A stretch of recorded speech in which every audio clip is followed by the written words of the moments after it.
Hey everybody, it's Mark, MrBookieboo, and I'm back with another LEGO City update. Today I'm going to do something a little different. I'm going to take you behind the scenes of the city. I like to do this every now and then just to kind of get you up to speed with how exactly the city takes shape underneath all the Lego. I use different techniques and different ideas, and so you're going to get a behind the scenes look at the Lego City. Let's go take a look. And so here we are. It's like the famous the Jungle Cruise on Disneyland, the backside of water. I don't know if you got that joke or not. If you've been on the Jungle Cruise, they tell you that when you go behind the waterfall. This is just as spectacular, not really. It's kind of the ugly underside of the city, but it kind of gives you an idea of how it all comes together. So starting at the bottom here, you'll see I have these tabletops. I went back to the IKEA tabletops. I've gone back and forth over the years. There's pros and cons to both. IKEA tops and regular tabletops that you might find are sheets of plywood. The IKEA tabletop pros are that they're inexpensive. They're very easy to work with. The cons are that they're very limited in sizes. So if you have a particular sized room, it may not fit as you would like in here. So you have to kind of work with the sizes that they have. It's also they're not as strong as maybe like a solid core door, which I've used in the past. That really came into play when I was going like 3 levels with my city. This is only 2 levels and the weight is pretty evenly distributed, so I'm not too worried about any potential sagging. These tabletops are also shorter in length, so I'm hoping that we won't see too much sagging, but if we do, we can always put a table leg in the middle of the table to kind of bolster it up and keep it all level. Another thing I'll note is the table legs. So these are adjustable table legs from IKEA. They work really well. I like the adjustable ones because you can fine tune the height. So if your floors are uneven, which, most houses have uneven floors of some sort, you can easily, adjust it to make it pretty level. But also this gives you the flexibility to adjust the height that you want to go with the city. So I like my city higher than most because it's easier on my neck and my back. Um, so I tend to go a lot higher than other people's cities that I've seen. But again, the flexibility is the key. And these are really, again, inexpensive solution. They work really well, and you can really do a lot with them, as you see here with the city. There's a lot of flexibility. You just have to kind of work within the parameters of the IKEA dimensions. But once you get a hang of that, it's pretty effective. And of course, I'll just mention this hallway is something new, this access way that lets you see behind everything. I've never had this before. I actually love it. Highly recommend it if you have the space. And yes, I've lost a little bit of layout space on the front end, but really it's not that much when you think about it. And it's really been worthwhile because having this access has been priceless. You can you can fix derailed trains, you can get access to the back sides of the mountains, which we'll talk about in a moment. You can easily fix the lights on the modulars if you're having issues with that. You can dust really easily, you can move stuff around, and you have this wonderful storage all back here too. So I have all these banker boxes filled with Lego that you can pull out easily and move around. I made the aisleway specifically the size of like a banker box, a little bit bigger. So I have that flexibility, just pull them out, go through what I need, put them back. It's really been nice. And this, yeah, I was very hesitant to do this, but I'm really glad that I did. So that's really cool. So the next part of the city is the upper level. Once again, this is IKEA tabletops, and these legs that you see, these table legs, they're actually furniture legs. You can get them on Amazon. They're very inexpensive. They come in all different heights. You can get them as low as like an inch or 2 inches, all the way up to these are 8 inches. They might go higher. I don't know. Um, I usually use 6 inches because that's a good height to for the trains to pass. So most trains can clear a 6 inch table height. Not all of them, but most of them. So that's what I've always traditionally worked with. But this time, since again, I'm going to have the hidden staging in here, my switches are in order. So hopefully I'll have those soon.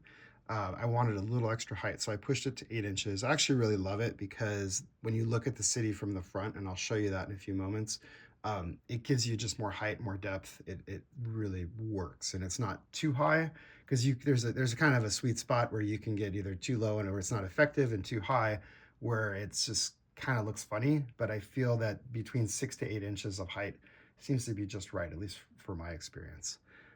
And now we'll talk about the mountains. So as you can see, the mountains are all hollow inside. It's basically a burp shell. And then there's a few structural support columns of brick. that kind of hold everything up. What happens when you start building high with burps or with any Lego is it starts to flex and bend over on itself. Especially the burps, since they're offset, staggered going up like a pyramid, like you can see it really well on that mountain.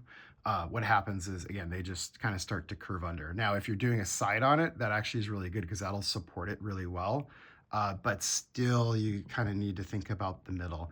So like this one, for example, this one has a side here, but because this was the mountain that was originally against the wall in my old layout, I didn't need to finish that side. And so I started noticing the whole thing here just started kind of curving over on itself. So that's why we put these structural supports in. It's typically when you get about 6 burps high when you start to see that. So just keep that in mind. It doesn't have to be fancy. It doesn't have to be anything, anything crazy, but you will need some kind of support to kind of hold everything up. And of course, the more the better, but these have moved multiple times and I've never had any serious issues with it. These are the old style mountains, so it's all one piece. It's 3 base plates wide.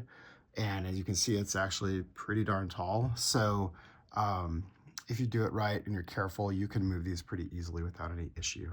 This mountain here is a little bit different because this actually has the heavenly realm in it, so in the middle. So the structural support in the middle is much stronger because it has to support this structure that's in the middle. It also is complete on both sides though, so it has more of a framework around it. So it kind of holds it all together really nicely, and you can just kind of see how it all just comes together on the backside. It's a good behind the scenes look at everything here. So yeah, that's kind of how the mountains go, and it's pretty easy. It is brick intensive, I'm not gonna lie, but it's not as bad as you would think once you start building it, especially if you start with a burp core. You have a lot of those. You can pick those up usually fairly inexpensively. So if you have that, you should be set, and you can do a lot. You can do a lot of mountain building fairly easily. And then this is just the front view, kind of putting it all together. You can see, so this is like, again, with the new 8-inch high upper level. It doesn't look too bad. In fact, you can see those rear modulars a little bit easier, I think. So that's really good. And actually, for comparison's sake over here, these modulars on this peninsula are actually still at 6 inches high. So you can see the difference. And I've actually transitioned the top there. So the 2 brownstones actually are on a heightened plates as they go up. And I tried to make it like a little stepping, so it wasn't so jarring of a, going from the 8-inch to the 2-inch height. But you can kind of see the difference, and you can see how, as you look at these, the lower ones, they're a little more hidden from the modulars in front versus the ones that are up higher. You can see them a little bit better. Again, I feel it's okay. It works. And then of course you can kind of see the mountains and how all that takes shape as well in the city. And all that underlying structure, you see it right now, but eventually all the tabletops, the legs, that's all going to be hidden. So you're never going to see any of that when you look at the layout. You're not even going to see the tabletop, just the table edge. And so I feel that, again, this is a good alternative to doing like resource intensive building with massive amounts of brick. It just kind of works, and I think it's a good solution. So there you have it. Just a nice, simple behind the scenes look at the city. Again, it's a pretty common question that I get all the time is how do I build it? How do I, how's it all stack up? So hopefully this helped. Let me know. If you have any questions, of course, ask me in the comments. If you have any ideas and suggestions, I'm always open to that as well. We've got some good stuff coming for the city. We're going to start working more in earnest in that. I'm starting to work on some mocks for next year's conference shows as well. Just lots of different projects and things. I've almost finished the new Ninjago modular. So hopefully that should be placed in the city next week, and you'll get to see that. And I think we'll do a deep dive into Ninjago land and kind of really see how that's going to shape up with that additional modular in there now. And with some of those Monkey Kid sets and stuff. I have a few ideas, but I'm not quite sure. It hasn't clicked yet. And I would like to incorporate some of the prior things that I've had in there. I would like to get the Temple of Air Jitsu in there again, if I can. I just don't know if it'll fit. Having the bigger tabletop now, though, really does make a difference. So thanks for watching. Thanks for subscribing. I really, again, appreciate each and every one of you. And I'll be back real soon with more Lego City updates. Take care. Bye.